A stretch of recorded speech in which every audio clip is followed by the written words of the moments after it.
자, 그럼 다 찾으신 줄 알고 11절과 12절, 13절 말씀 우리 함께 합독하겠습니다. 하나님, 우리 아버지와 우리 주 예수는 우리 길을 너희에게로 갈 수 있게 하시오며, 또 주께서 우리가 너희를 사랑함과 같이 너희도 피차간과 모든 사람에 대한 사랑이 더욱 많아 넘치게 하사 너희 마음을 굳건하게 하시고, 우리 주 예수께서 그의 모든 성도와 함께 강림하실 때에 하나님 우리 아버지 앞에서 거룩함에 흠이 없게 하시기를 원하노라. 아멘. 물론 지난주에 리딩 지저스 본문이 다 맞춰지긴 했지만 이제 전체적인 스케줄은 오늘 이제 마무리가 되는데요. 여러분, 그동안 너무 수고 많으셨고요. 또 함께 하신 그런 모든 분들에게 하나님의 은혜가 풍성하게 나타나기를 간절히 소원합니다. 그리고 앞으로도 계속해서 이 말씀 묵상을 통해서 하나님을 더욱더 깊이 만나는 저와 우리 성도님들 되시기를 간절히 축원합니다. 저희가 이번 한 주간 이 바울의 기도 학교라는 그런 주제 속에서 다양한 바울 서신들을 살펴보고 있는데요. 오늘은 데살로니가 교회를 향한 바울의 기도 내용입니다. 사실 지난 추수감사 주일 예배 때도 여러분들 들으셨겠지만 이 데살로니가 교회는 생긴 지 얼마 안 된 교회여서 이 바울이 걱정하는 부분이 참 많았습니다. 왜냐하면 당시에 이 성도들에게 거짓 진리로 유혹을 하고 또 교회를 핍박하는 일들이 있었기 때문입니다. 그리고 또 바울이 무언가 좀 다시 방문을 해서 그들에게 도움 주기를 원했지만 계속해서 갈 수 없는 상황이 찾아왔기 때문이다라는 것이죠. 결국 이 바울은 자기를 대신해서 디모데를 그곳에 보냅니다. 근데 참 감사하게도 나중에 디모데가 희소식을 갖고 온 거예요. 이 바울이 우려했던 것과는 달리 이 공동체가 흔들리지 않고 똘똘 뭉쳐서 함께 믿음을 지켜나가고 있다라는 소식을 듣게 된 것이죠. 이 바울 입장에서 그토록 바랬던 일들이 이루어졌으니 얼마나 기뻤을까요? 그래서 오늘 이 본문을 통해서 하나님 앞에 이 감사의 마음을 담아서 이 데살로니가 교회를 위해 간절히 기도하고 있습니다. 자, 그렇다면 과연 이 바울이 어떠한 기도의 내용들을 올려드렸을까요? 오늘 본문을 보시면 총 3가지 내용으로 기도를 하고 있는데요. 사실 저희들 입장에서 볼 때 이미 잘하고 있는데 무슨 기도가 더 필요할까 이렇게 생각할 수 있지만 인간은 완벽할 수 없고 언제든지 넘어지기 쉬운 존재이기 때문입니다. 그렇기 때문에 매일 매순간 하나님의 은혜를 구하는 그 기도가 필요했던 것입니다. 그래서 바울도 오늘 저희가 읽은 본문 바로 앞구절인 10절에서 이렇게 말씀합니다. 내가 주야로 심히 간구하는 이유는 너희 얼굴을 보고 너희 믿음이 부족한 것을 보충하게 하려 함이라. 물론 지금 너무나도 잘하고 있지만 이 믿음의 길을 시작하는 그 단계에 있었기 때문에 아직도 배워야 할 부분 그리고 채워져야 할 부분이 많았다라는 거예요. 그래서 계속해서 그 믿음 안에서 흔들리지 않고 믿음의 경주를 해나가라는 그 마음에서 기도를 올려드리고 있다라는 것입니다. 아무쪼록 오늘 이 데살로니가 교회를 향한 바울의 기도를 살펴보면서 이 바울의 기도가 오늘날 저희들의 기도가 되기를 바라는 마음으로, 그리고 우리는 과연 이 기도의 내용대로 살아가고 있는가, 그리고 이 기도의 내용대로 살아가기 위해 우리에게 필요한 것이 무엇인가를 깨닫고 결단하는 저희 모두가 될 수 있기를 간절히 소원합니다. 데살로니가 교회를 향한 바울의 기도, 그 첫 번째 내용은 하나님께서 인도해 주시기를 구하는 그런 기도입니다. 본문 11절을 보시면 하나님 우리 아버지와 우리 주 예수는 우리 길을 너희에게로 갈 수 있게 하시오며, 제가 조금 전에도 말씀드렸다시피 지금 바울은 데살로니가로 가고 싶어도 갈 수 없는 상황입니다. 그 이유가 사도행전 17장에 나오는데요. 거기 보시면 데살로니가에 있는 그 유대인들이 이 바울을 계속해서 핍박했고 심지어 죽이려고 하기까지 했기 때문이다라는 것이요. 결국 바울은 이 데살로니가 교회의 성도들의 도움을 받아서 급하게 그곳을 떠나야 할 수밖에 없었습니다. 그런데 바울의 입장에서는 또 어쩔 수 없이 그곳을 떠나오게 된 것이잖아요. 그러니 마치 이 고아처럼 남겨진 데살로니가 교회 성도들이 격정되어서 하나님 앞에 간절히 기도하고 있었다라는 거죠. 그리고 그 호소의 내용은 바로 하나님께서 자기를 인도해 주시는 것뿐만이 아니라 데살로니가 교회의 성도들의 앞길을 인도해 주시기를 바라는 그런 내용이었습니다. 11절에 보시면 갈 수 있게 하다라는 이 표현은요, 단순히 어떤 목적지에 도착한다라는 그런 개념이라기보다는 장애물을 제거하여 평탄하게 한다라는 그런 뜻을 가지고 있습니다. 그리고 이 단어가 신약에 총 3번 정도 사용이 되는데요, 그 3번 모두 그 주체, 인도해 주시는 그 주체가 하나님으로 되어 있습니다.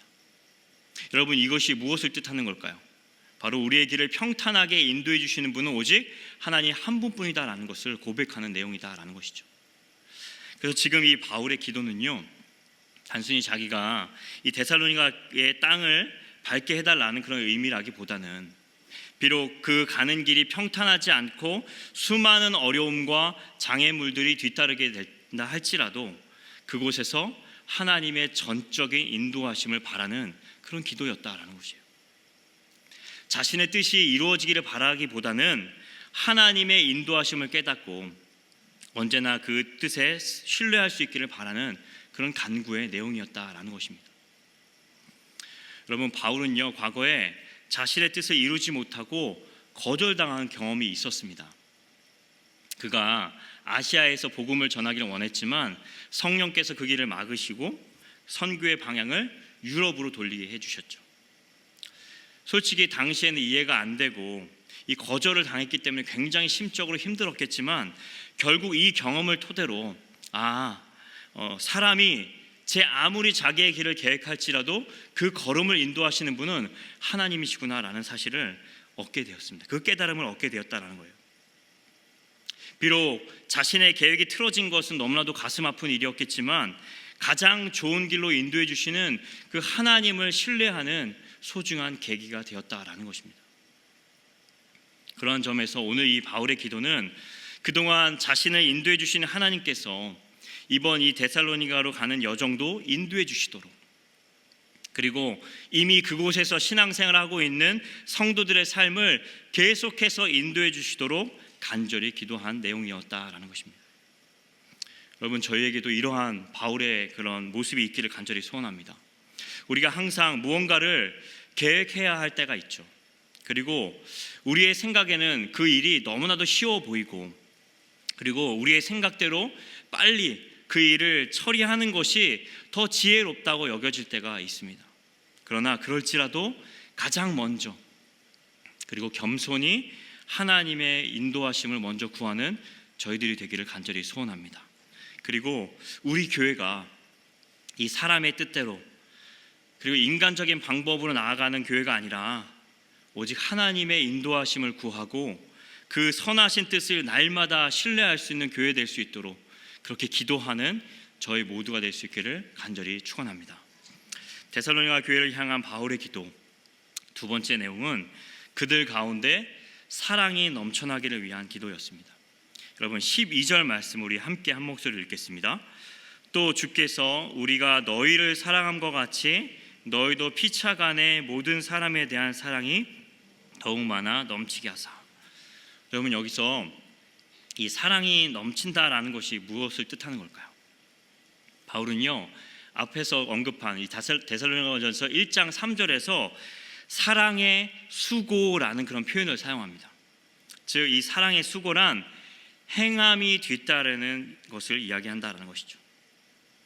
그러므로 이 사랑이 넘친다라는 것은 그냥 말로만 외치는 그런 사랑이 아니라 나의 것을 내어놓는 희생과 섬김의 모습이 나타나는 그런 기도였다라는 것입니다. 사실 바울이 이렇게 자신 있게 그렇게 요청할 수 있었던 이유는 바울 자신이 이 사랑의 수고에 본을 보인 사람이었기 때문입니다. 그래서 바울은 우리가 너희를 사랑함과 같이라는 그런 표현을 지금 사용하고 있는 것입니다. 이처럼 여러분, 사랑의 수고라고 하는 것은 그냥 자기는 가만히 있고 남만 그냥 시키는 그런 강요가 아니다라는 거예요. 자발적으로 본을 보이고 자발적으로 본을 받게 하는 것이다라는 것이에요. 아무쪼록 저희 교회 안에서도 이렇게 자발적으로 사랑의 본을 보이는 분들이 넘쳐나기를, 그리고 그 모습을 본받아서 사랑을 실천하는 분들이 또한 넘쳐나기를 간절히 축원합니다. 자, 그런데요, 여러분, 또 한 가지 중요한 부분은 바울은 이러한 사랑의 수고가 교회 안에만 머물지 않기를 바랬습니다. 그래서 12절 말씀 보시면 너희도 피차간에 모든 사람에 대한 사랑이 넘치기를 바란다라고 말하죠. 다시 말해서 우리가 사랑해야 할 대상이 누구인가? 바로 모든 사람이어야 한다라는 것을 말씀하고 있는 거예요. 사실 이 데살로니가 교회 성도들이 유혹과 핍박 속에서도 흔들리지 않고 믿음을 굳건하게 지킨 일은 정말 대단한 일입니다. 하지만 그 믿음이 계속해서 진짜 믿음이 되기 위해서는 그냥 혼자만 믿음을 잘 지킨다고 되는 것이 아니라 행함이 있는 사랑으로, 그리고 그 사랑이 교회를 넘어서 교회 밖으로도 세상으로도 흘러가야 한다라는 것이죠. 그래서 여러분, 이 진짜 사랑이란 단순히 자기와 가까운 사람, 자기에게 잘해주는 사람에게 다가가는 태도가 아니라 그리스도를 잘 모르는 불신자들, 사회적인 약자를 불쌍히 여기고 그들에게 관심 가져주는 것, 심지어는 자기를 대적하는 그런 사람들까지도 품어주고 용서해주는 자리로 나아가야 한다라는 것이죠. 여러분, 지금 제가 드린 이 말씀을 들었을 때 솔직히 여러분들 안에 어떠한 생각이 드셨나요? 물론 무관심과 불편한 마음이 생길 수 있습니다. 오늘처럼 이렇게 귀한 이 선교의 내용들을 나눌 때 그냥 나와 상관없는 사람들에게 다가가는 것이 나에게는 전혀 이득될 것이 없어 보이고, 또 오히려 나도 바쁘고 또 내 형편도 좋지 않고 심적으로도 여유가 없는 그런 상황이라 그들에게 관심 갖고 사랑해 주는 것이 그냥 잠시 무시해도 되는 일처럼 여겨질 때가 참 많이 있다라는 거예요. 그렇다면 여러분, 원수를 향해서는 어떨까요? 내 안에 여전히 이 앙금이 남아 있을 수 있고요. 내가 잘못한 것도 아닌데 내가 왜 힘들게 계속해서 감정 소모를 해야 하냐고, 그 사람에 대한 용서에 대한 필요를 느끼지 못할 수 있다라는 것입니다. 그러나 하나님 앞에서 원수와 같았던 우리를 먼저 용서해 주시고 용납해 주신 그 크신 하나님의 사랑을 깨닫는 사람이라고 한다면 이것은 절대로 옵션이 아니다라는 거예요. 그러므로 교회의 사랑은 이 교회 안에만 머물 것이 아니라 이제는 이 교회 울타리를 넘어서 때로는 원수와 같은 사람들을 향해서까지 나아가야 한다라는 거예요. 왜냐하면 이것이야말로 하나님께서 저희를 구원하신 이유, 그리고 이 땅에 교회를 세우신 이유이기 때문인 줄 믿습니다. 아무쪼록 내 기준에서 이 사람 저 사람을 계속해서 가리고 그냥 좋은 사람 나쁜 사람을 내 기준에서 판단할 것이 아니라 예수님이 나 같은 사람도 사랑해 주셨음을 기억하면서 우리도 정말로 아무런 조건 없이 모든 이들에게 사랑을 베풀 수 있기를 간절히 소원합니다. 그리고 우리 열린문 교회가 사랑이 넘치는 교회, 그리고 세상을 향해서 계속해서 하나님의 사랑을 증거하고 전파하는 그런 교회 될수록 기도하는 저희 모두가 될 수 있기를 간절히 축원합니다. 데살로니가 교회를 향한 마지막 세 번째 바울의 기도의 내용은 거룩하고 흠이 없는 삶을 살아가기를 위한 기도였습니다. 13절에 보시면 먼저 너희 마음을 굳건하게 하시고 라고 말합니다. 여기서 말하는 이 굳건하게 해달라는 것은 그들의 중심이 흔들리지 않도록, 그들의 생각과 감정과 판단과 의지가 그 어떠한 환경과 상황 앞에서도 타협하지 않기를 바라는 그런 기도의 내용이었습니다. 여러분, 바울은요 그동안 이 데살로니가 교회가 한두 번 이렇게 위기를 극복했다라는 사실에 만족하지 않았습니다. 왜냐하면 앞으로는 더 큰 유혹과 핍박이 그들에게 찾아올 수 있기 때문이었다라는 거예요. 그래서 바울은 이렇게 말합니다. 13절에 예수님께서 다시 오시는 그날 모든 교회와 성도들이 거룩하고 흠이 없기를, 그런 흠이 없는 자로 주님 앞에 설 수 있도록, 그렇게 끝까지 믿음을 기다리다가 주님 품에 안길 수 있도록 그렇게 간절히 기도했다라는 거예요. 여러분, 이처럼 바울은요 어떻게 하면 이 땅에서 많은 것, 좋은 것 누리며 살아갈 수 있을까? 어떻게 하면 더 많은 사람들에게 인정받고 편안한 삶을 살 것인가? 이것에 관심을 두며 살아가지 않았습니다. 바울의 관심은요 오로지 우리가 어떻게 이 땅에서 거룩하게 살아갈 것인가, 어떻게 하면 내가 더 하나님을 기쁘시게 할 수 있는가, 내가 어떻게 하면 하나님을 더 깊이 만나고 그 하나님을 예배할 수 있는가, 이것에만 초점을 두며 관심을 두며 살아갔다라는 거예요. 여러분, 이것이 오늘 저희 모두의 관심이 되기를 간절히 소원합니다. 여러분, 그렇다면 왜 이런 관심이 우리에게 필요한 걸까요? 여러분, 세상은요 점점 더 타락해져 가고 점점 더 교묘하게 사람들을 유혹하고 있기 때문이에요. 여러분, 이 세상은요 거룩함보다는 오로지 자신의 욕망과 본능에 충실하라고 말합니다. 특별히 우리 다음 세대들에게 이 물질만이 최고의 가치라고 주입시키고 있습니다. 그리고 차별을 없애야 한다라는 취지 안에서 진리를 선포하는 교회와 그 성도들을 역차별하는 그런 시대에 살고 있습니다. 여러분, 성경에서 이 거룩함을 말할 때 그 핵심 개념은 바로 구별됨입니다. 구별됨.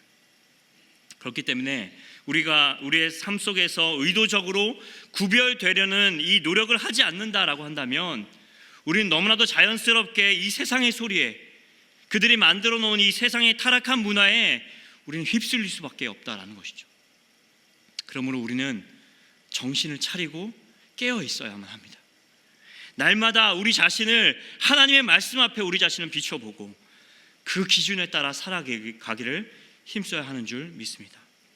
바라기는 오늘 이 바울이 하나님 앞에서 이렇게 간절히 기도했던 것처럼 우리의 생각과 뜻을 앞세우기보다 가장 먼저 하나님의 인도하심을 구할 수 있기를 원합니다.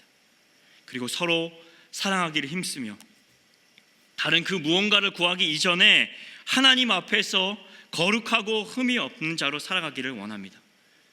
그래서 정말 주님 다시 오시는 그날 그 앞에서 기쁨으로 주님을 맞이할 수 있도록, 그리고 그런 열린 교회가 될 수 있도록 날마다 기도에 힘쓰는 저와 우리 귀한 성도님들 되시기를 주님의 이름으로 간절히 축원합니다.